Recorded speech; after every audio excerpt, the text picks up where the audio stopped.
Chris Cillizza, kicks off our coverage tonight. Journalist, senior advisor of the DGA Group. I guess midnight in Philadelphia. It's a complicated name. It's good to see you, my friend. Welcome back. Thank you. The race doesn't look that much different than it did last night. So it's okay. I agree. I think it's funny. You said two things can be true, and while you were doing your open, I was thinking to myself, two things can be true. So my two things that can be true are, I believe Kamala Harris won the debate. It wasn't a knockout, but won the debate last night. And predictions that Donald Trump, I woke up this morning and I saw Kamala Harris destroys Donald Trump. The end, the beginning of the end for Trump. It's like, man, we've been down this road, right? Like, I feel like it's like Charlie Brown, Lucy in the football. Like, he's not going to just go away. I think a lot of people on the left are waiting for this like magic wand to be waved for everyone's like, oh, wait a minute, I actually don't support Donald Trump anymore. Who's supporting Donald Trump watched last night and said, oh, well, now I'm so aghast by his behavior from last night. And that's what Kamala Harris wanted, right? She wanted to create a moment where he just melted down and lost it. We have some of those clips. Take a look. People start leaving his rallies early out of exhaustion and boredom. People don't go to her rallies. There's no reason to go. And the people that do go, she's bussing them in and paying them to be there. Donald Trump was fired by 81 million people. So let's be clear about that. She got no votes. He got 14 million votes. What you did, you talk about a threat to democracy. He got 14 million votes, and they threw him out of office. Donald Trump got on the phone, called up some folks in Congress and said, kill the bill. And you know why?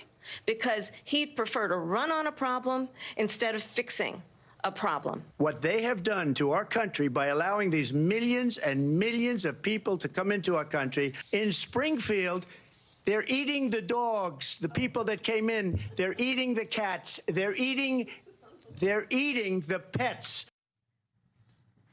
We'll have more on what's actually happening in Springfield, hope. Ohio, because it's interesting.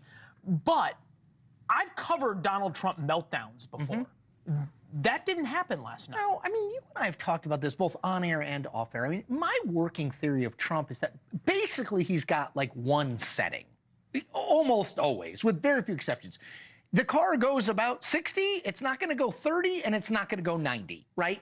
And I think so he mostly did what he does. Like, this idea that he melted down feels to me like the same people who say, like, things are getting much worse for Donald Trump, he's panicking. I'm like, he's been like this since he came down the gold escalator in 2015. Not that much has changed.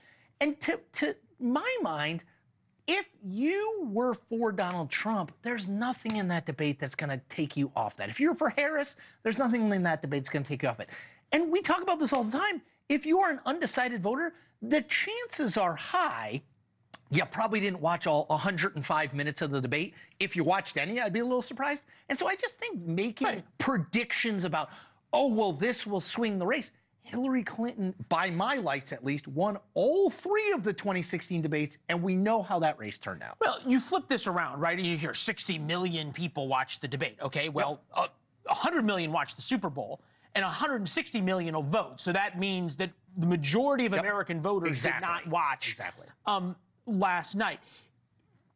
If Donald Trump had stuck to what we're about to play the whole night, then we would be having a very different conversation, and that was his closing argument. Take a listen.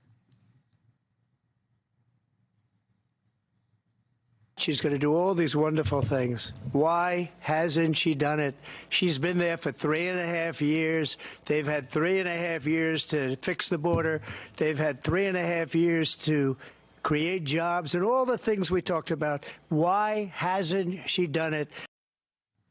All right, so, you know, Chris Christie said whoever prepared him for the debate should be fired. That was Donald Trump prepared himself for the debate. I was going to say, Chris Christie knows better. Donald Trump doesn't really take a lot of instruction.